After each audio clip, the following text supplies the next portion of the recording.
개장 전 90분 오늘장을 움직일 이슈들 짚어보겠습니다. 지난주 금요일, 시장 방향성 자체는 뚜렷한 방향성이 없었지만 외국인 순매수세는 계속되고 있죠. 시장을 움직인 헤드라인 짚어보도록 하겠습니다. 첫 번째 헤드라인, 9개월 만에 돌아온 외국인, 그리고 오늘 증시를 움직일 헤드라인, 미국 신용등급 강등 변수입니다.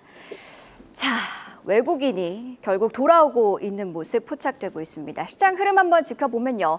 월간 외국인 코스피 순매수 추이를 보면 지난 9개월 연속으로 외국인은 순매도하는 흐름을 보였습니다.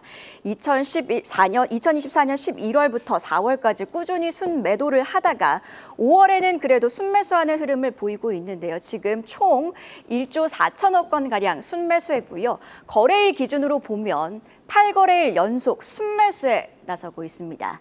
살아난 AI 투심에 SK 하이닉스를 중심으로의 순매수세가 계속 유입이 되고 있고요.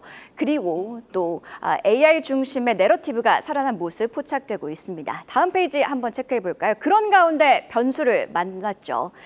미국 신용등급 강등 변수를 만나게 됐습니다. 지난 주말 무디스가 트리플 A 등급이었던 미국의 신용등급을 AA1으로 강등을 하게 됐습니다. 이유 한번 짚어보도록 할까요? 무디스의 신용등급 강등 조치를 보면요. 이유는 역시나 정부 부채 증가입니다.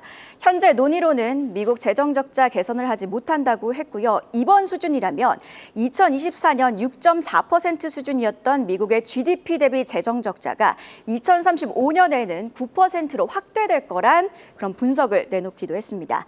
다만 전망의 경우 부정적에서 안정적으로 올려잡았는데요. 이 안정적의 의미란 향후 현재의 등급이 그러니까 AA 가 유지될 가능성이라는 뜻이지 다시 트리플 A로 올라갈 거란 의미는 아니고요.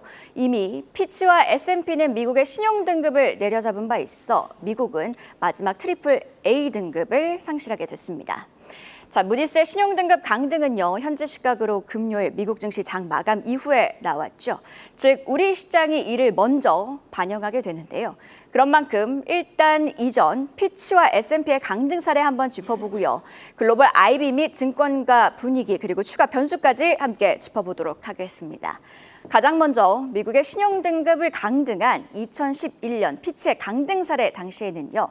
발표 이후 첫 거래일이었던 8일 미국의 S&P 500 지수는 하루 만에 6.6% 하락 마감했습니다. 코스피는요, 강등 직후에 3.8% 하락했고요. 양 지수는 이후에 동조화된 움직임을 보이며 당시 증시 상황, 즉 유럽 재정 위기를 더 반영하며 그해 11월까지는 그 전 수준을 회복하지는 못했습니다. 이후 2023년 피치 때는요, 당일 충격은 덜했습니다. 당일 S&P 500 지수는 1.4% 하락하는 데 그쳤고요. 코스피는 1.9% 하락하는 데 그쳤습니다. 이미 S&P의 강등을 한번 겪은 바 있기 때문이고요.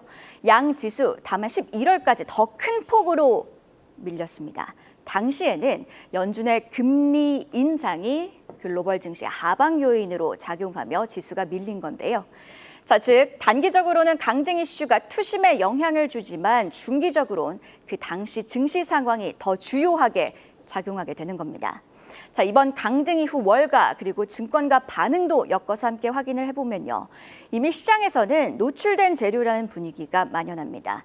신용평가사들이 신용 전망을 부정적으로 바꾸고 난 뒤에 실제로 등급을 강등하기까지의 소요 시간을 비교를 해보면 2011년 당시에는 약 3.5개월, 2023년 당시에는 2.5개월이 걸렸죠. 그리고 이번 무디스 때는요. 전망이 부정적에서 지난 주말 실제 강등까지는 18개월이나 걸렸습니다. 즉 이미 시장은 무디스가 등급을 강등할 수도 있다는 걸 지난 18개월 동안 예상을 하고 있었다는 건데요. 미국 투자은행 트루이스트는요. 시장 판도를 바꿀 결정적인 사건은 아니지만 이미 시장이 어느 정도 회복을 한 상황이라 차익 실현의 명분은 분명히 될 것이라고 봤습니다. 국내 증권사죠. 대신증권도 시장에 예고된 측면이 강해 미치는 영향은 제한적일 것이라고 진단을 했습니다. 그리고 키움증권은 코스피 PBR로 비교를 해봤을 때 지난 2011년 코스피 PBR은 1배 내외, 2023년은 0.9배 중후반, 그리고 현재는 이보다 낮은 0.8배로 밸류에이션 레벨도 부담이 없다고 강조를 했습니다. 다만 이번 강등 그리고 지난 두 번의 강등 이유도 미국 재정 건전성에 대한 우려였기에 지금 현재 진행되고 있는 미국의 감세한 입법 추이는 계속 지켜봐야겠는데요. 일부 예산안이 삭감이 됐으나 무디스를 비롯한 주요 기관들의 추산 총 3.8조 달러의 세수 감소가 발생을 하게 됩니다. 즉 미국 정부는요 또다시 국채 발행을 통한 재정 적자 확대에 나설 수밖에 없겠죠.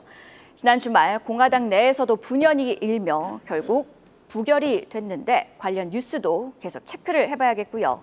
증권가 중로는요 큰 충격은 없다만 방향성이 부재한 시장에서 차익 실현의 재료가 될 수는 있다고 보고 있습니다. 그리고 예상할 수 있지만 간과하기 쉬운 위험을 회색 코뿔소라고 하죠. 당장은 문제가 아닌 것처럼 보이나 코앞으로 돌진해 달려오면 큰 위협이 되는 회색 코뿔소. 미국 재정 적자라는 점도 기억을 해야겠습니다. 그럼 금요일 장 마감 이후에 나온 공시는 안혜수 캐스터와 함께 체크해 보시죠. 네, 장마감 후에 나온 공시 살펴보시죠. 한미반도체와 SK하이닉스는 다시 손을 잡았습니다. 두 회사는 오랜 독점 거래 끝낸 이후 미묘한 긴장 상태에 있었습니다. 그간 SK하이닉스의 TC본더를 혼자만 공급해왔던 한미반도체. 하지만 한화세미텍이 공급망에 진입하자 불편한 기색을 드러냈던 건데요. 지난주 금요일엔 화해 신호탄을 쏘아 올렸습니다.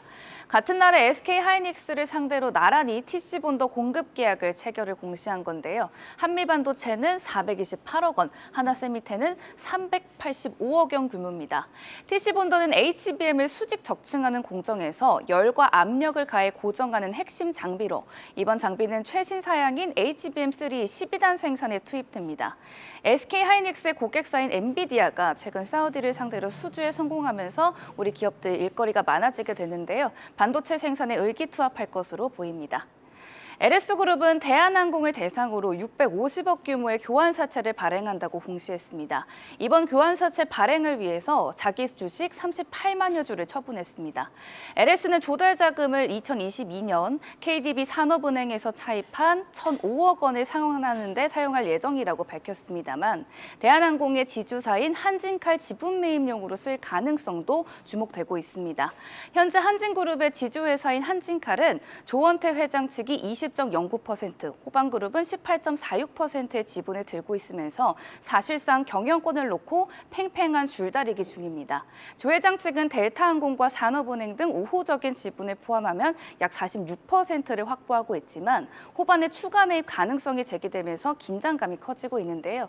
때문에 LS와 손을 잡은 겁니다. 이비자금으로 한진칼 지분을 약 0.79% 매입할 수 있는 규모를 확보했습니다. 공시 내용 보시면 대한항공을 인수하는 이비는 2030년까지 LS 주식으로 바꿀 수 있고요. 주식수의 1.2%에 해당합니다. 지금까지 장마감호 공시 안혜수였습니다. 네, 이렇게 지난주 금요일 장 마감 이후에 나온 공시 두 가지 안혜수 캐스터와 함께 체크해봤는데요. 계속해서 증시 모닝 브리핑. 오늘은 반종민 프레스티지 경영전략연구소 소장과 함께 이야기 이어가도록 하겠습니다. 자, 소장님 앞서 짚어본 공시 중에 먼저 한미반도체 공시부터 짚어보도록 하겠습니다. 한미반도체가 SK하이닉스에 428억 원 규모의 HB용 TC본더 장비 공급을 맺었다. 이렇게 공시를 했습니다. 같은 날 한화세미텍도 SK하이닉스에 한 계약을 체결했다고 공시를 했는데 결국에는 두 기업 모두 계약을 체결했네요. 네, 그렇습니다. 그래서 이 두 기업이 모두 체결을 했기 때문에 앞으로의 그 경쟁 구도가 어떻게 될지는 좀 더 지켜봐야 되겠지만 일단 지금 한미반도체의 경우에는 최근에 이제 뭐 엔비디아의 그 사우디 뭐 수출 관련된 내용들이 있기 때문에 긍정적인 면을 좀 더 예측을 하고 접근해 보실 필요가 있지 않을까라는 말씀드립니다. 그리고 실제 지금 그 한미반도체에 대해서 이번에 계약에 대해서 체크를 해보니까 7월 1일까지 계약이 되어 있더라고요. 그러니까 실적이 좀 빠르게 반영되는 점도 체크를 한다 하면은 오히려 그 부분들도 나쁘진 않을 것 같다라는 말씀 드릴 수 있는데 이게 작년보다는 수주가 그렇게 많은 상황들은 아닌 것 같습니다. 그래서 지금은 좀 어느 정도의 이러한 SK하이닉스와 한미반도체 간에 약간 좀 어느 정도 안 좋았던 내용들이 일부 좀 해소되는 것이 좀 긍정적으로 반영될 수 있는 시기가 아닌가라고 좀 볼 수 있을 것 같습니다. 물론 이제 산업적으로 AI 증가 관련된 글로벌 HBM 시장 지속 성장을 앞으로 좀 전망을 하고 있기 때문에 여기에 대해서는 산업적으로는 그렇게 크게 문제가 될 것 같지는 않고요. 그리고 지금 한미반도체가 HBM3 12단 생산용 TC본더 시장에 대해서는 점유율을 압도적으로 좀 주도를 하고 있기 때문에 여기에 대한 분위기는 그렇게 크게 문제가 없을 것 같고 지금은 HBM4용 그러니까 TC본더 4를 출시를 하면서 시장 공략의 속도를 내고 있기 때문에 추후에는 아직까지는 좀 수주에 대해서는 세미텍보다는 좀 더 유리한 입장에 있다라고 보시면 될 것 같습니다. 결국은 지금은 한미반도체의 주가 포인트는 엔비디아 그 AI 칩 사우디 공급 등의 분위기를 봤을 때 결국은 실적적이나 성장적인 면도 같이 체크를 했을 때는 한미반도체가 좀 더 지금은 상승 동력이 있지 않을까라고 볼 수 있을 것 같고요. 다만 여기에서 아까도 우려해야 될 내용들이 뭐가 있냐면 하나세미텍이 3월에 SK 하이닉스 HBM 본더에 대해서도 수주를 했던 이력이 있긴 합니다. 근데 이번에 수주를 한 내용들을 봤을 땐 계속 좀 그 시장에 대한 내용에서 경쟁에 대한 또한 이제 분쟁에 대한 내용이 계속 좀 나와줄 수 있다 보니까 한미반도체가 막 급등을 한다 하더라도 일부 좀 어느 정도의 상승은 제한적일 수 있다라고 보시면 될 것 같고요.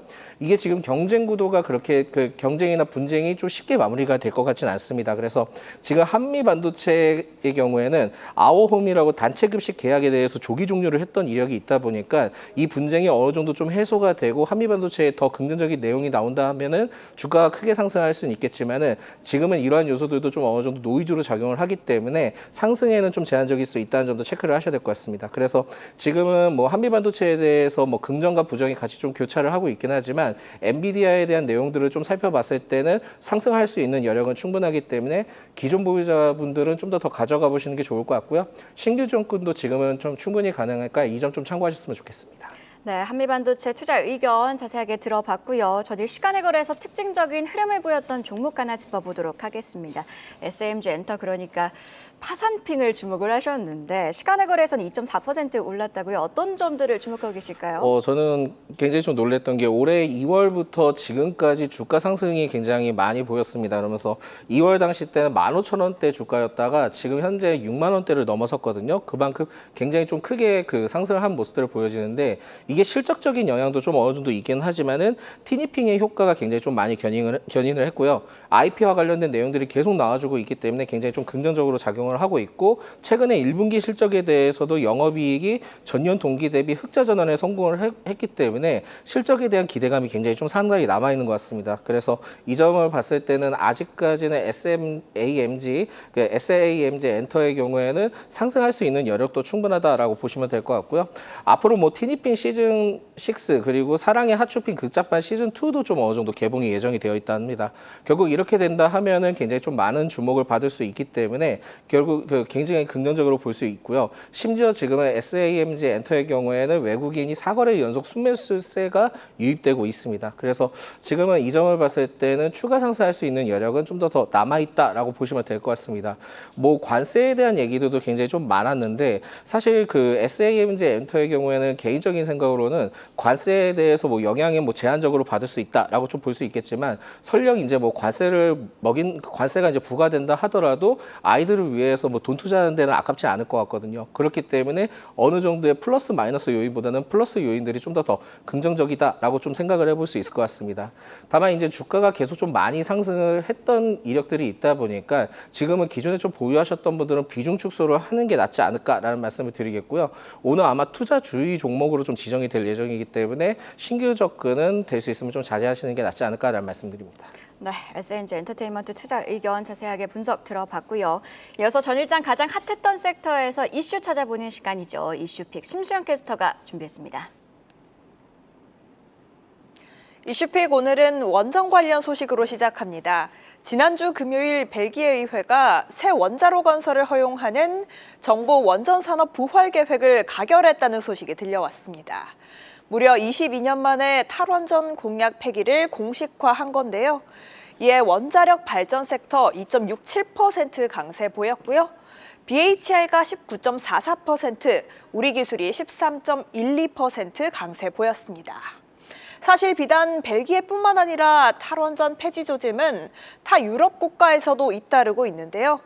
특히 덴마크의 에너지 기후 장관도 최근 현지 매체와의 인터뷰에서 차세대 원자력 기술인 SMR이 갖는 이점을 분석할 것이라며 기조 변화 가능성을 시사한 바 있습니다. 유럽에서 들려올 추가적인 소식에 귀 기울여보며 원전주 투자 전략 세워봐야겠습니다. 다음 소식은 대마 관련 소식입니다. 지난주 보건복지부가 의료용 대마의 급여 기준 개편을 보고받고 검토에 착수했다는 소식이 전해지며 관련주들 크게 올랐습니다. 특히 섹터 내에서 메디콕스는 상한가 기록했는데요. 조금 더 자세히 짚어보면요. 의료용 대마 성분의 뇌전증 치료제 에피디올렉스에 대해 급여 대상 질환을 늘리고 보험 적용 요건을 완화하는 방안이 검토되고 있습니다. 다만 아직까지 논의 단계인데다 통상적으로 대마 섹터는 테마성 움직임이 강한 만큼 최종 변경안은 끝까지 체크해 봐야겠습니다. 지금까지 심수연이었습니다. 네, 슈픽 두 가지 이슈 자세히 짚어봤는데요. 하나씩 자세히 뜯어보도록 하겠습니다. 첫 번째로는 원전 관련 소식 짚어보도록 할 텐데요.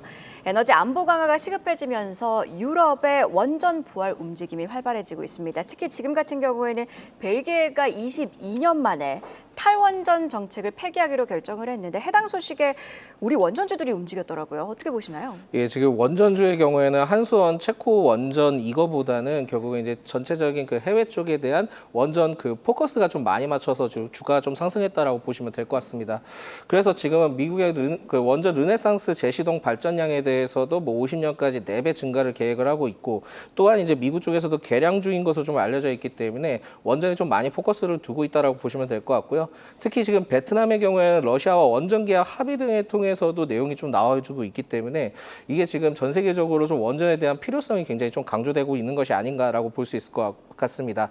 다만 2017년 이후로 원자로 87%가 러시아와 중국의 설계 기반이 됐다는 내용들이 있다 보니까 그렇다 한다면 미국도 이 부분에 대해서 어느 정도 대응을 계속 좀 할 것으로 좀 보여지고 있거든요.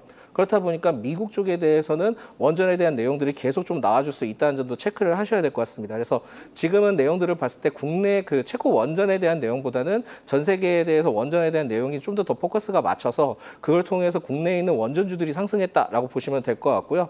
심지어 지금 블룸버그에 대해서도 우리나라가 한 43%의 수주 여력이 있고 최소한 지연에 대한 긍정적인 내용들도 있고 심지어 안전성과 안보 등에 대해서도 굉장히 좀 긍정적으로 평가를 하고 있기 때문에 전반적으로 분위기가 굉장히 좋다라고 보시면 될 것 같습니다. 다만 역시나 지금 EU 체코 한수원 그 원전 계약 중단 이슈를 계속 좀 체크를 해보셔야 되기 때문에 여기에 대해서 좀 약간은 좀 요동칠 수 있다는 점도 체크를 하셔야 될 것 같고요. 다만 지금 당장 나올 것 같지는 않고 체코가 한 10월에 제가 알기로는 좀 선거가 있는 것으로 알려져 있다 보니까 이 방향성도 좀 같이 체크를 하셔야 될 것 같습니다. 뭐 현재는 지금은 그 분위기가 전 세계적인 분위기가 계속 좀 연출이 되고 있기 때문에 원전주에 대해서 좀 더 상승할 수 있는 여력이 있다라고 보시면 될 것 같고요. 그래서 아직까지는 계속 좀 가져가 봐도 되지 않을까라는 말씀드립니다. 그래서 두산 에너빌리티와 BHI의 경우에는 기존 투자자분들은 계속 좀 보유하시면 될 것 같고요. 센티멘탈 측면을 봤을 때는 신규 접근을 한다 하면은 우진 엠텍의 경우에는 제어 계측 설비를 좀 담당을 하고 있고 그리고 한수원과 원전 그 배전방 공급 계약을 체결했던 G2파워 그리고 원전 계측 제어 시스템을 보유한 우리기술 이 세 가지 기업의 경우에는 신규 접근이 좀 가능하지 않을까라는 말씀드립니다. 근데 저는 오히려 국내 기업들보다는 미국에 있는 콘스텔레이션 에너지나 아니면 뉴스케일 파워 쪽도 관심을 가지면 좀 더 좋지 않을까라는 말씀드립니다. 지금 그렇다면 원전 관련주 내에서는 대장주보다는 기자재 쪽이 좀 더 상승의 여력이 남았다고 보시는 걸까요? 원래 이제 그 기자재 쪽이 약간은 조금 그렇긴 한데 지금은 상승 여력을 타이밍을 봤을 때는 워낙 이제 많이 오른 종목의 경우에는 약간 좀 접근하기가 부담스럽습니다. 그래서 아직까지 좀 덜 올랐던 종목에 대해서 테마로서 좀 부각받을 수 있는 기업들을 살펴봤을 때는 오히려 지금은 타이밍이 좋으니까 이 점 좀 참고하셨으면 좋겠습니다. 네, 좋습니다. 그럼 바로 이어서 두 번째 이슈픽도 함께 짚어보도록 할 텐데요. 정부가 의료용 대마 성분의 뇌전증 치료제죠. 이름이 조금 어려운데 에피디올렉스에 대한 건강보험 급여 문턱을 낮추는 방안을 검토 중이라는 소식이 전해졌고 해당 소식에 우리 시장에서는 마리화나 관련주들이 활발하게 움직였습니다. 다만 좀 테마성으로 움직인 건 아닐까 싶기도 한데 어떻게 보실까요? 예, 이 그 대마 마리화나 관련된 경우에는 테마로서 가끔씩 한 번씩 나와주긴 합니다. 근데 이번 테마가 지속적으로 좀 좀 보여주려고 하면은 뭔가 추가적으로 뚜렷한 방향성을 좀 제시를 해야 되는데 그러한 점은 아직까지 좀 찾아볼 수는 없을 것 같고요. 거기에다가 업계에 대한 내용 입장으로 좀 살펴봤을 때는 실제 지금은 뭐 식약처나 이런 쪽에 대해서 입장을 표명한 내용들이 아니기 때문에 테마로서 체크를 해보시는 게 좋을 것 같습니다. 그래서 테마 관련주를 좀 살펴봤을 때 우리바이오 그리고 오성첨단 소재, 한국 BNC 등이 있기는 한데 지금은 그 오성첨단 소재와 그 우리바이오의 경우에는 지금 윗골이 좀 많이 달아났거든요. 그렇다 보니까 차익 시야에 나와주는 상황들을 봤을 때는 테마로서 좀 보시면 될 것 같고요. 작년에 이제 해리스 트레이드 관련된 이슈 때문에 오르긴 했지만 별다른 내용들이 없다 보니까 지금은 좀 그 신규 접근하기에는 굉장히 좀 좋지 못할 것 같다. 그래서 신규 접근을 좀 자제하셨으면 좋겠다라는 말씀드리겠습니다. 네, 이렇게 증시 모닝 브리핑 오늘은 프레스티지 경영자료연구소 반종민 소장과 함께 자세한 증시 분석까지 들어봤습니다. 고맙습니다. 계속해서 다양한 경제 이슈를 알고 싶다면 구독과 좋아요, 알림 설정 부탁드립니다. AI 캐스터 권미정이었습니다.